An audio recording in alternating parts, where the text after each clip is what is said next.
Good morning students, hello friends, welcome to Ashoka Online Academy. In the Ashoka Online Academy, we are doing the daily current affairs as part of the daily current affairs program. So today we will see the 15th September 2021 related current affairs. Kindly follow this particular current affairs, they are very important to this particular competitive exams in India, and also the Group 1 prelims, Group 2, Group 3, Group 4 of Telangana State Public Service Commission. Kindly daily watch the videos. By morning you will watch the videos. Every morning 10 o'clock you will get a video in the Ashoka Online Academy channel. Subscribe to it, you will get the video, and by evening you will get the PDF in the English. So understand this very clearly, kindly follow them. Okay, you will have a very good what you call advantage in the competitive exams. So let us discuss the today's current affairs topics. 15th September 2021, all are prelims related topics. Okay, so we will try to discuss about a new type of disease. Okay, like coronavirus, new type of disease is emerging called as Marburg viral disease. So what is this Marburg viral disease? And people are saying that it can be the potential next pandemic at global level. So what is this Marburg viral disease? We'll try to understand this as part of the public health topic. Then after that we will try to understand the National Financial Reporting Authority, NFRA. So what is this National Financing Reporting Authority, NFRA? We will try to understand it. Then after that we will see the infrastructure related topic, that is an X-ray container scanning system installed at the Paradip port in Odisha. So what is this Paradip port? How many major ports are there in India? We will see it. Then we discuss about the NAT grid. Okay, National Technology Grid. So what is this National Technology Grid or National Intelligence Grid? Okay, this is the online database, and how it will work, what is the purpose, why it is established, we will see. Then we see a satellite called as TANSAT. So what is this TANSAT? As part of space technologies, TANSAT, it is a environment related satellite. We will try to understand these topics. So kindly follow this particular topics, okay, in the what you call current affairs program 15 September 2021. You will get good inputs. So this is the today's topic. First one is public health related topic. Marburg virus disease. So what is this Marburg virus disease? So Marburg virus disease, it is the viral disease, okay, that is recently in news. Let us understand this Marburg virus disease in a simple manner. So see here, Marburg viral disease, it is a highly virulent virus that belongs to Ebola family as per the World Health Organization. So what is this? It is a highly virulent means it spreads rapidly, viral disease that belongs to the Ebola family virus as per the World Health Organization. So understand this very clearly. So all the viruses, definitely they will have a natural host. Virus do not have the what you call life, or it do not have energy of its own. The virus requires host for its survival. So what is the virus host, natural host for Marburg virus? It is the Egyptian fruit bat. I told you in the last class, somewhere in the current affairs class, bats are the reservoirs of the viruses. According to a study, okay, there are more than 6,000 types of viruses living inside the body of the bats. So this particular what you call Ebola virus or the Marburg virus and different types of viruses, okay, are living in the body of the bats. So same here, natural host of the Marburg virus is Egyptian fruit bat. Scientific name is Rossettus aegypticus. Okay, not required. You remember Egyptian fruit bat is the natural host for Marburg virus. That is more than enough. And this virus, it belongs to the Ebola virus family. So virus family. So what is the virus family to which it belongs to? Filoviridae. I told you Ebola virus family. What is that? Filoviridae. That is filovirus, which includes the Ebola virus also. Understand that very clearly. That means Filoviridae is the virus family. It is the virus family. Under this virus family, Ebola virus is there, and under this virus family, Marburg virus is there. Filoviridae virus family, the natural host is bats. The natural host is bats. Understand these things very clearly and accurately. Then, see here, 12 major outbreaks occurred since 1967, mostly in southern and eastern Africa. So, in southern and eastern Africa, 12 major outbreaks occurred since 1967. Understand that very clearly. But in 1967, for the first time, two large outbreaks occurred simultaneously in two places. One is Marburg and Frankfurt in Germany, and in Belgrade of Serbia in 1967. First time this was recognized in the Marburg city of Germany. That's why the name Marburg virus disease. Then after few days, 1 or 2 days, the cases were reported in the Frankfurt city of the Germany. Then again after few days in 1967 itself in Belgrade city of Serbia, in 1967 this viral disease conditions emerged. Understand this very clearly. That's why the name first time Marburg, understand this, of Germany. You may get a confusion. Just now I told you 12 major outbreaks since 1967, mostly in southern and eastern Africa. But how come the Marburg virus present in the Europe? See here, that is in Germany. So what happened is in 1967, the German scientists, they have bought some monkey species to Germany from Africa continent, and they are doing some clinical trials or research on this particular monkey species. What happened is that already that particular monkey species is infected with the Marburg virus. So somewhere in Africa, the monkey has eaten the fruits that were beaten by the bats, and that monkey brought to the Germany Frankfurt city for research purpose.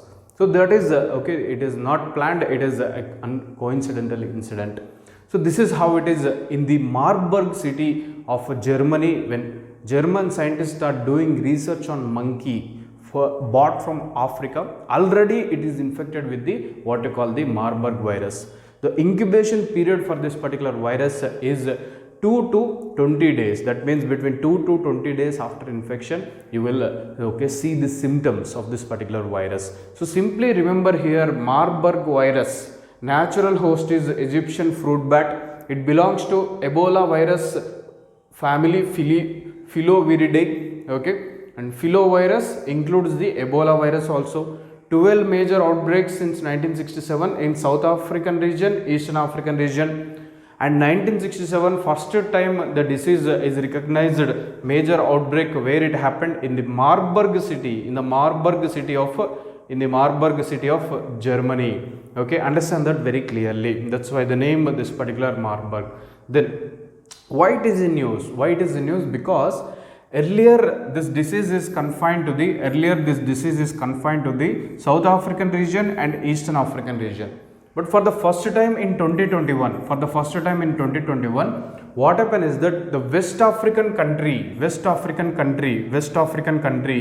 Guinea, the West African country, 2021, first time in the West African region, Marburg disease was detected in the people.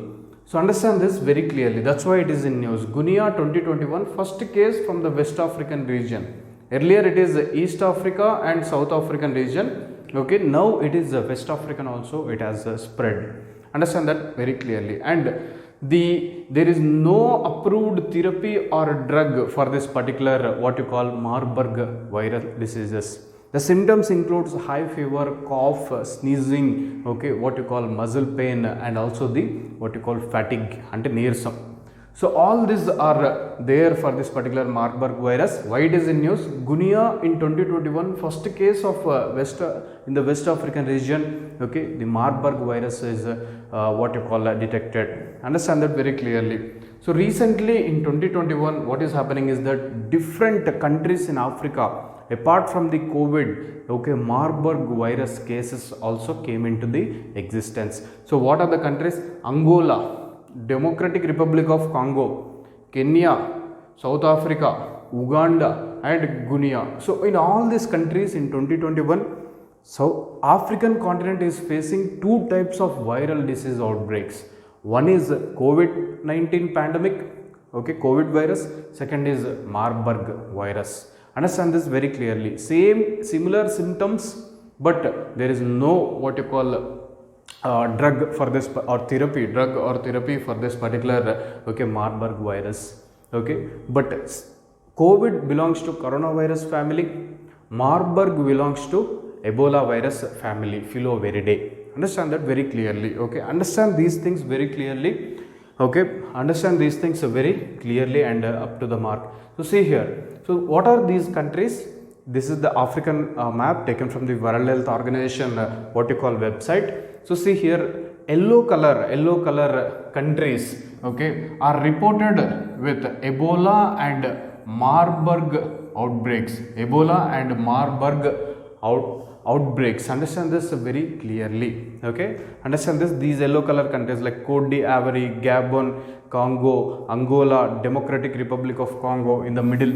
Okay, Uganda, Kenya, Zimbabwe, South Africa. All these places the Marburg viral disease outbreak occurred. Understand this very clearly. Okay, so how you can expect a question here? You can expect a question like that. Okay, what is the natural host? See here, I will tell you some questions. What is the natural host for Marburg viral disease? Egyptian fruit bat. Understand that very clearly. The scientific name is Rosetus aegypticus. Then the Marburg viral disease belongs to the virus family Filoviridae.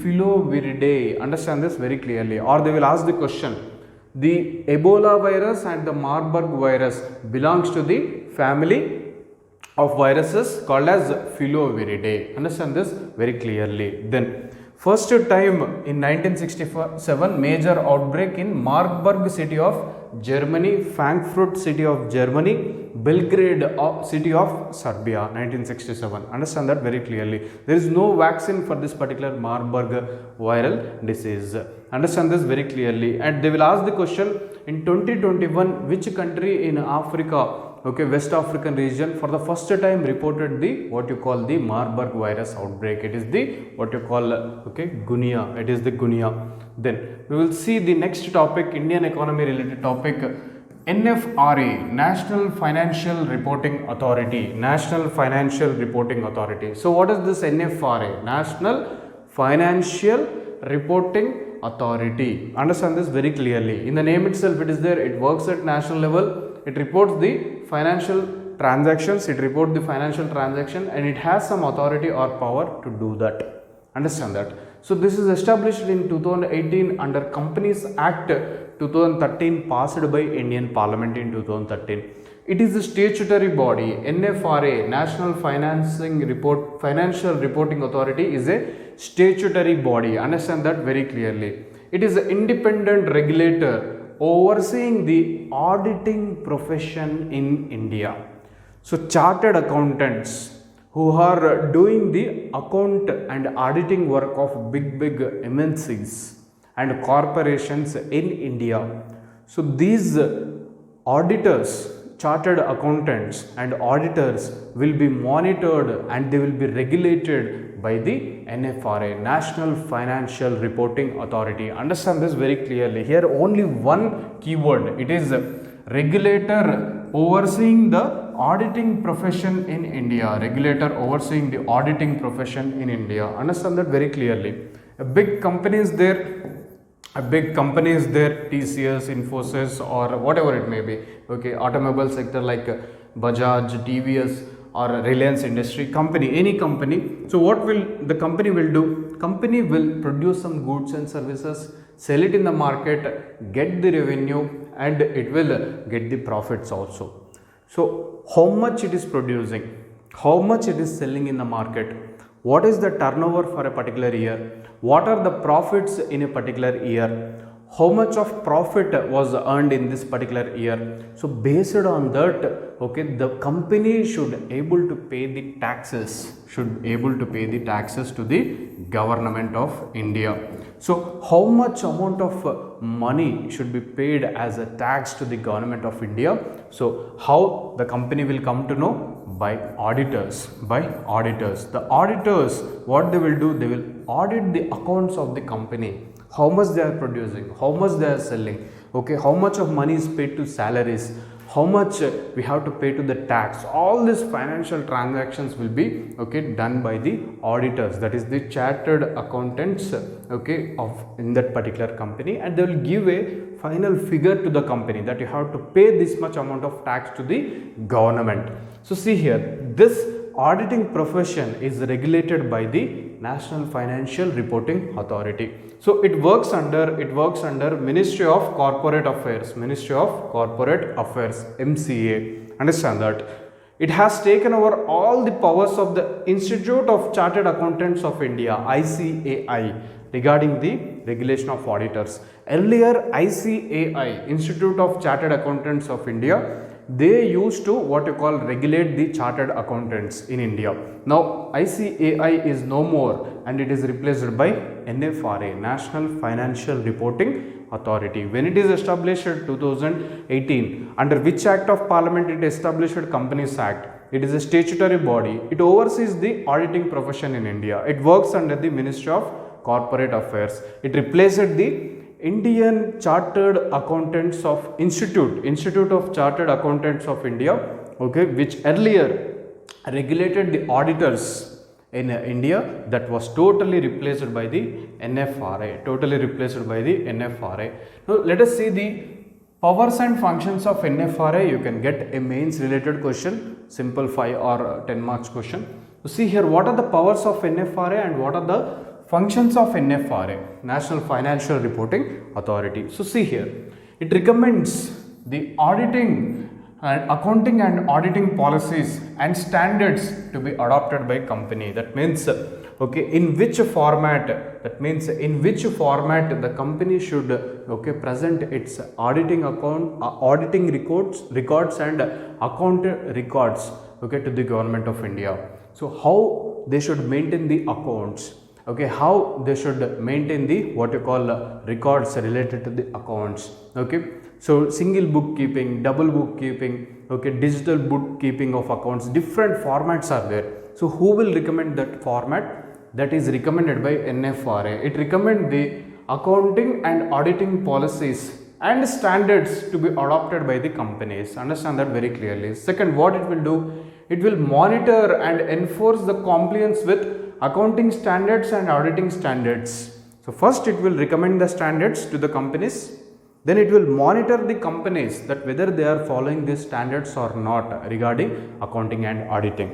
Two things, okay. Now NFRA has also been given powers to investigate the professional misconduct committed by members of ICAI for prescribed class of body, corporate or persons. That means if any auditor or any chartered accountant committing any mistake willingly, okay, then this particular company, NFRA has power to investigate the professional misconduct done by that particular chartered accountant in a particular company. So that is how it is. Understand this very clearly. So then NFRA is empowered to oversee the quality of audit surveys. So how much quality and standards are maintained by the chartered accountants when they are auditing the what you call company accounts. So it is empowered to oversee the quality of audit services. Then it can undertake investigation of companies whose securities are listed on any stock exchange in India or abroad. See here, it has the power to look into the what you call the accounts, okay, and accounts. It can undertake investigation of companies whose securities are listed on any stock exchange in India or outside. That means any company that is part of the Indian share market or the share markets of the other countries, okay. The it has the powers to investigate the accounts of this particular company, and it will come to know, okay, whether they are paying taxes as per the time or not, or whether they are doing any tax evasion. Okay, all these things they will come to know, and once they know it, they report to the government of India, and government of India will take appropriate action. That is how it is. It can probe the unlisted public companies. So what are these unlisted public companies? They are not part of the share market. They are not part of the share market, but they have a paid up capital of 500 crore or annual turnover of not less than 1000 crore. So it can do the investigation regarding the tax evasion of the listed companies that are part of the share market, and it can also do the what you call the investigation of tax evasion in the unlisted companies, but these companies should have the what you call paid up capital of 500 crore and annual turnover of not less than 1000 crore. This is how it is. So understand these things very clearly. Okay, NFRA, pause the screen and understand these things very clearly. So what you can expect the question. NFRA is established in the year 2018. Under which ministry it will work? Ministry of Corporate Affairs. It replaced which organization? Institute of Chartered Accountants of India. Okay, it is a statutory body. Okay, understand this. It is established under which of the following act? Company Act 2013. Understand these things very clearly. Now let us understand a simple topic, infrastructure related topic. So the mobile X-ray container scanning system was installed in Paradip port of Odisha. So simply there will be a container scanning system will be there, very big one, and it is mobile. That means it can move from one place to another place, placed on a very big truck. So this was installed by the Ministry of Shipping in the Paradip port. That is the news. But let us understand what is Paradip port, when it is established, why it is established, and the major ports of India. That was the goal here, okay, for the next 5 minutes. So Paradip port. So Paradip port. So what is this Paradip port and where it is located? Paradip port. So see here you have India, the east coast of India. India has got a long coastline of 7516 kilometer long coastline. Here in Odisha you have the Paradip port, which is one of the 12 major ports of India. Understand that very clearly. So what is the Paradip port? It is the natural deep water port. It is not an artificial port. It is a natural deep water port. Understand that very clearly. It is located in the east coast of India. We know that, everybody we know that. So where exactly in the east coast of India, in which state? Odisha state. Understand that. But it is located at the mouth of river Mahanadi. So what is the mouth of river? Mouth of the river means simply, okay, this is the source of the river. The river will move like this. This is course of the river. Then finally the river will end up in the ocean, forming a delta. This is the ocean. So this is called as mouth of the river. Where the entire river will enter into the what you call the river water will enter into the ocean. That is called as mouth of the river. So Paradip port is located at the mouth of river Mahanadi. Then understand this. Paradip port is one of the 12 major ports in India.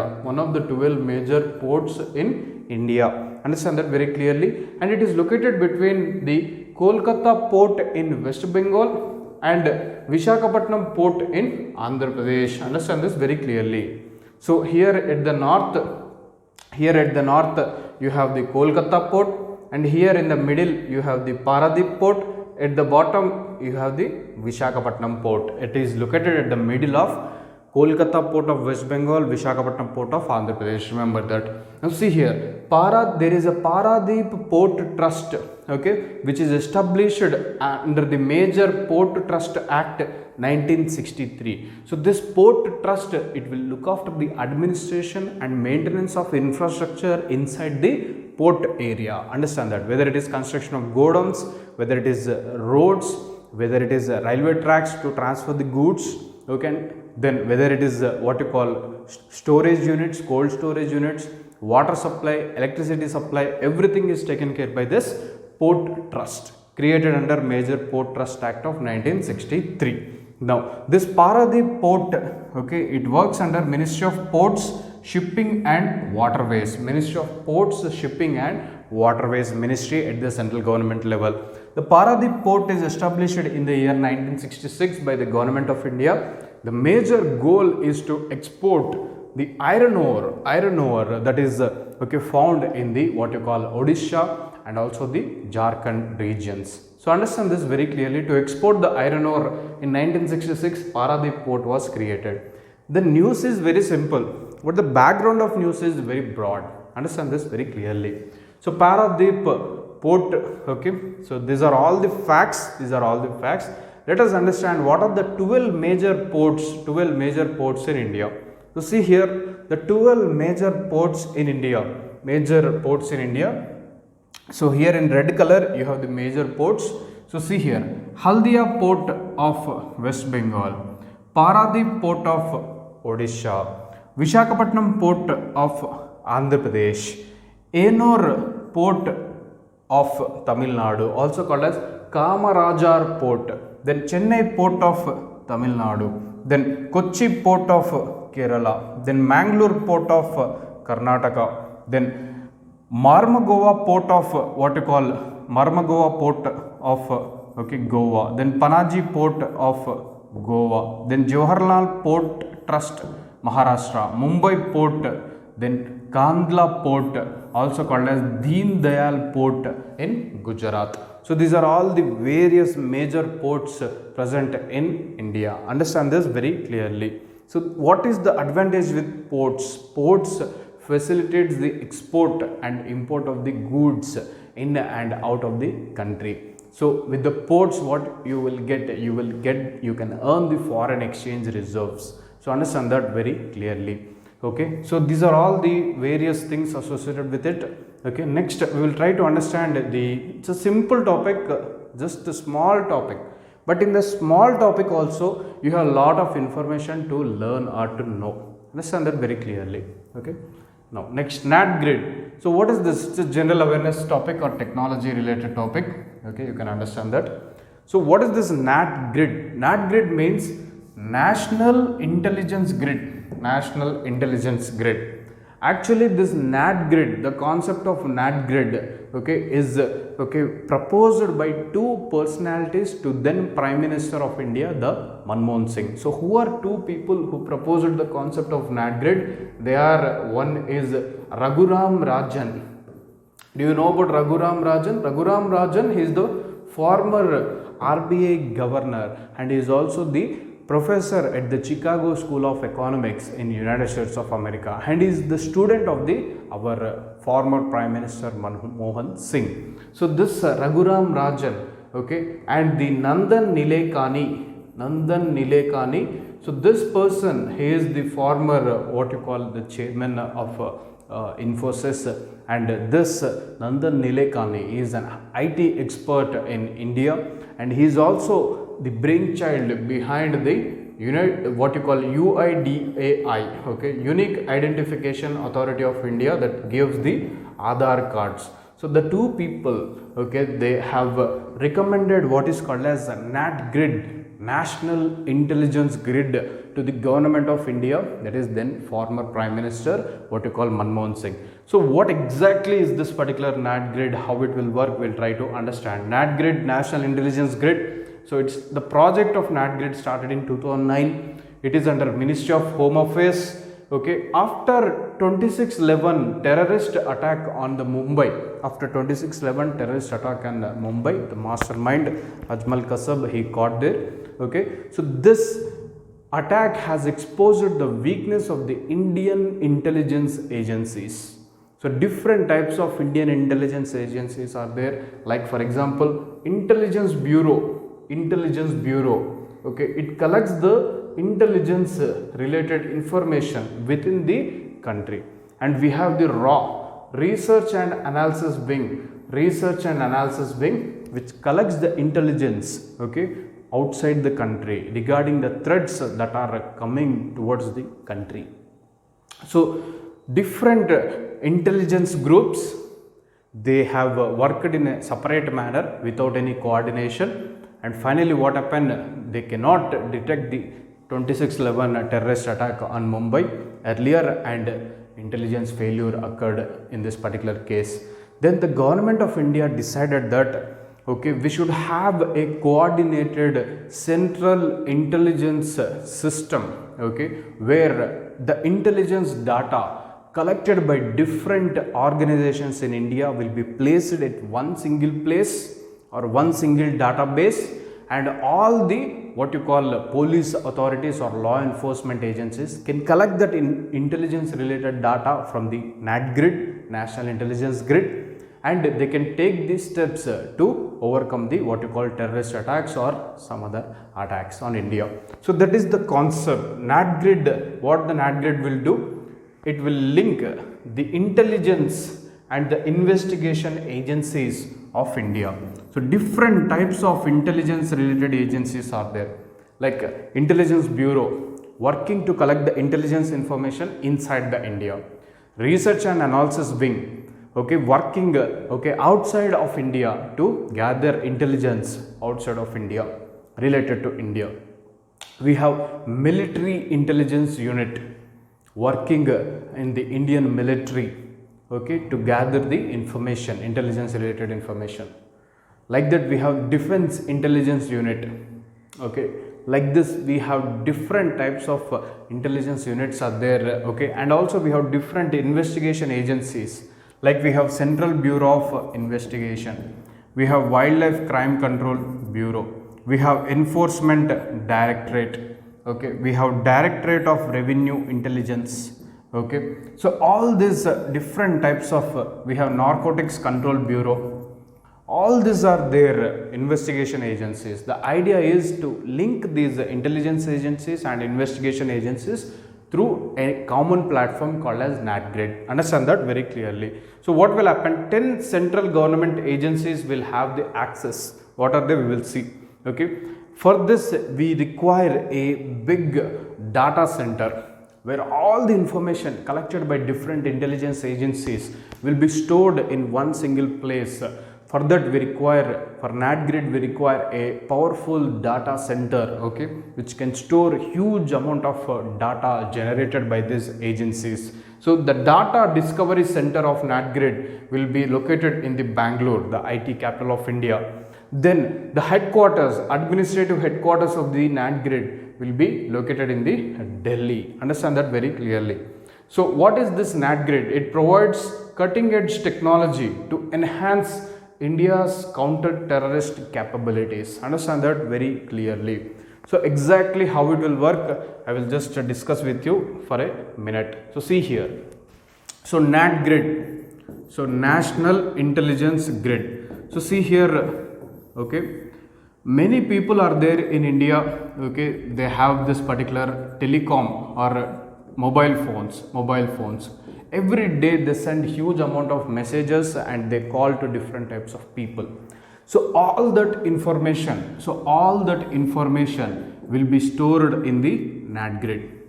Understand that. And different people are there, okay, in India, okay, moving from one place to another place via rail, roadways, okay, buses, airways. They buy the ticket, their information will be collected and placed in the NAT grid, okay. Then different types of people, all the people in India, they conduct what is called as financial transactions. Every day we use different types of mobile apps to send the money from one place to another place, to receive the money from other persons. So who is sending money to whom and from which place the money is coming to which place, okay, whether these people who are sending money and receiving money are really the citizens or outsiders, are there any terrorist elements involved in this particular thing. All this information, financial transaction related information, ABC, will be part of the NAT grid. And understand that different types of police stations in India having the records of different, okay, criminals, okay, who are doing the what you call okay, child trafficking or human trafficking, okay, drug trafficking, okay, arms and ammunition sales. So all these criminals data, okay, of throughout the Indian police stations, D will be part of the NAT grid. So in a way, all the information related to the people, okay, will be part of this particular NAT grid. Now, if there are any suspicious, okay, what you call, okay, data that is part of this, okay, telecom or mobility or transport, okay, or this particular criminal related data, any doubt is there or any suspicious information is there, it is analyzed by the people who are working in the data discovery center at Bangalore of the NAT grid. Understand that very clearly. Now, understand this, if some agency wants any information, for example, they want to know in a particular case whether this particular person has traveled from one city to another city on a particular date. Immediately they will access the NAT grid data B on mobility. Okay, on a particular date, this person traveled from the particular place Hyderabad to Delhi via airlines or aeroplane. So this is how NAT grid data will be accessed by 10 intelligence agencies in India to solve different types of cases. So what are those 10 intelligence agencies?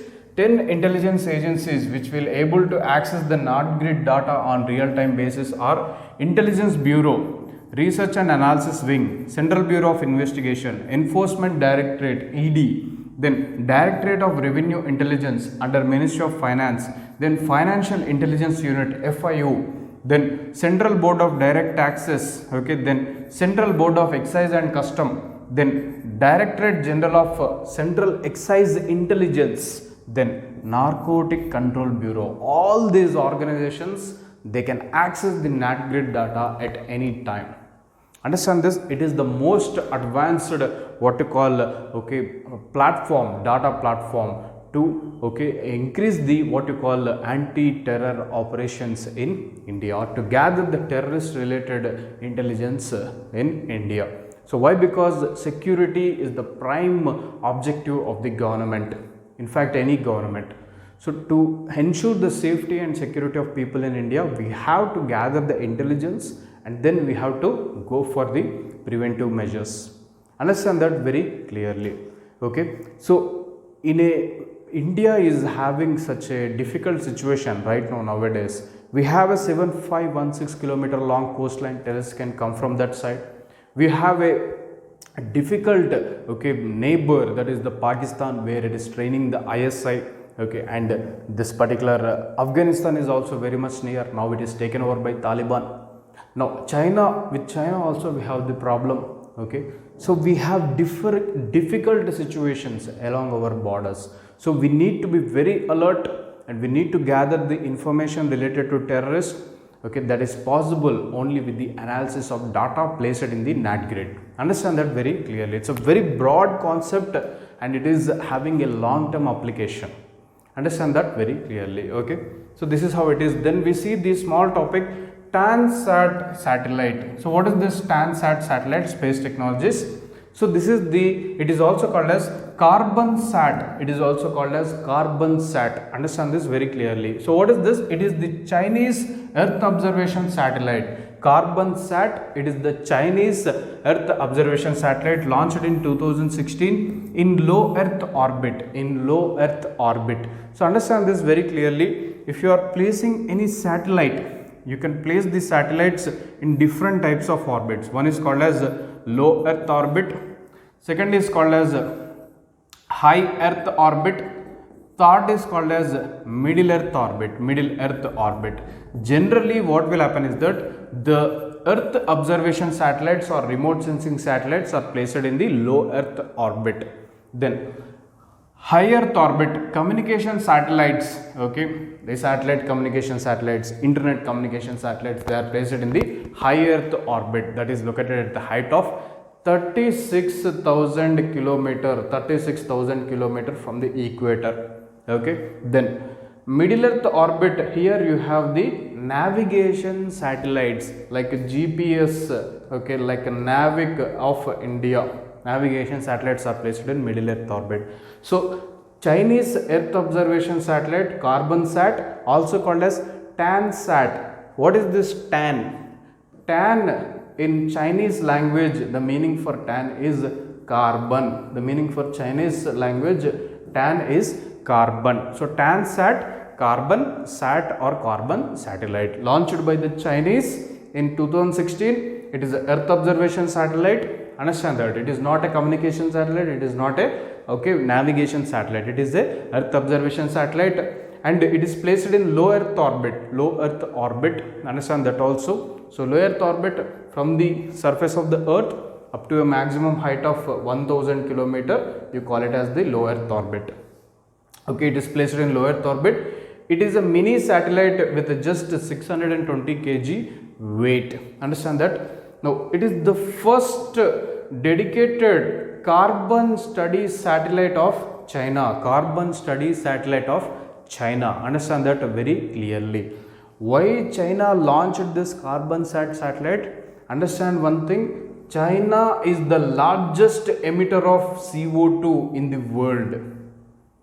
The second largest emitter of CO2 in the world is USA, and India is the third largest emitter of CO2 into the atmosphere by the human activities. So China, obviously the first largest emitter or the largest global emitter of the CO2, has a dedicated satellite to monitor the levels of CO2 it is emitting into the Earth's atmosphere. Understand that very clearly. Okay, it is the first dedicated carbon satellite of China, and it is a global carbon monitoring satellite. Understand that very clearly. It not only monitors the amount of carbon dioxide that is emitted by the China, it also monitors the overall carbon dioxide levels in the Earth's atmosphere at global level. How much amount of carbon dioxide concentration is there in the Earth's atmosphere. So right now we have, if you go by percentage term, just 0.04% of the Earth's atmosphere is composed of the carbon dioxide, and this carbon dioxide concentrations are increasing in the Earth's atmosphere because of the human activities, leading to what is called as global warming, and global warming is leading to the climate change.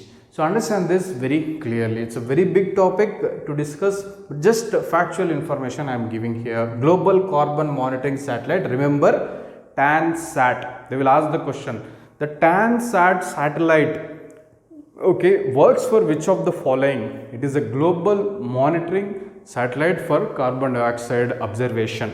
So see here, this is also called as Chinese Carbon Dioxide Observation Satellite Mission. The technical name is Chinese Carbon Dioxide Observation Satellite Mission. Understand that very clearly. So what are the facts you have here? Carbon Sat or TANSAT. TAN means in Chinese language carbon. It is a Chinese Earth observation satellite launched in 2016, low Earth orbit, mini satellite, first dedicated carbon study satellite of China, and global carbon monitoring satellite also. Not only China CO2 emissions, but global CO2 emissions are monitored, and it is technically called as Chinese CO2 Observation Satellite Mission. Understand this very clearly. Now additional information, see here, this is additional information, very important. In January 2009, the Japanese are also called as JAXA. So what do you mean by JAXA? Japanese space agency is called as JAXA. Like Indian Space Agency is called as ISRO, okay, and American Space Agency is called as NASA, and European Space Agency is called as ESA, and Russian Space Agency is RSA. Similarly, we have the Japanese Space Agency, JAXA. Understand that very clearly. So JAXA, or the Japanese Space Agency, in 2009 launched a satellite called as GOSAT. So what is this GOSAT? Greenhouse Gases Observing Satellite. Okay, the satellite successfully launched, and it is the world's first greenhouse gas observing satellite. Understand that very clearly. Why I am telling this? Why? Because carbon dioxide is also the greenhouse gas. So TANSAT is satellite belonging to China and observing the CO2 levels at the global level. Similarly, we have the GOSAT, okay, of Japan. It is also observing the what you call greenhouse gases. One of them is carbon dioxide. Understand that very clearly. That's why I included here. You will get a question also. Which is the world's first greenhouse gas observing satellite, GOSAT? Or the world's first greenhouse gas observing satellite is launched by Japan, not USA. Understand that very clearly. Now in 2014, see here, this is 2009, this is 2014, United States of America, that is NASA, has launched what is called as USOCO2. So what is this? Orbiting Carbon Observatory Satellite, OCO. So OCO means orbiting means satellite, orbiting carbon observatory satellite, OCO2 satellite, launched by NASA 2014.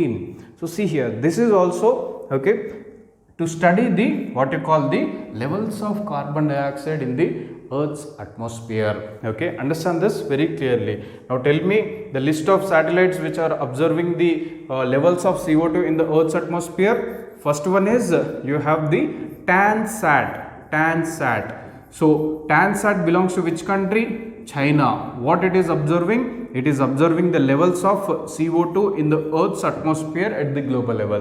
Second, TANSAT, when it is launched? 2016. Second, 2009 GOSAT, okay, global, okay, greenhouse gas observing satellite. Who launched the GOSAT? Japan, okay. So GOSAT, it will study the CO2 levels and also other greenhouse gases. Understand that very clearly. Then third one, 2014, okay, we have the Orbiting Carbon Observatory 2 satellite, Orbiting Carbon Observatory 2 satellite. So what it will study? CO2 levels in the atmosphere. Who launched it? United States of America. When they launched it? 2014. ఇక్కడ నుంచెల్లే మీకు రకరకాల bits పడతాయి. Understand that very clearly. So competitive exams current affairs ఎలా ఉంటాయి? ఇలానే ఉంటాయి, ఇంతకు మించి ఏమి ఉండదు ఆడ. Okay, understand that. So who is focusing on the minute level of current affairs, they are successing in the exams. Otherwise, it's not happening. So understand that very clearly. So which is the world's first greenhouse gas observing satellite?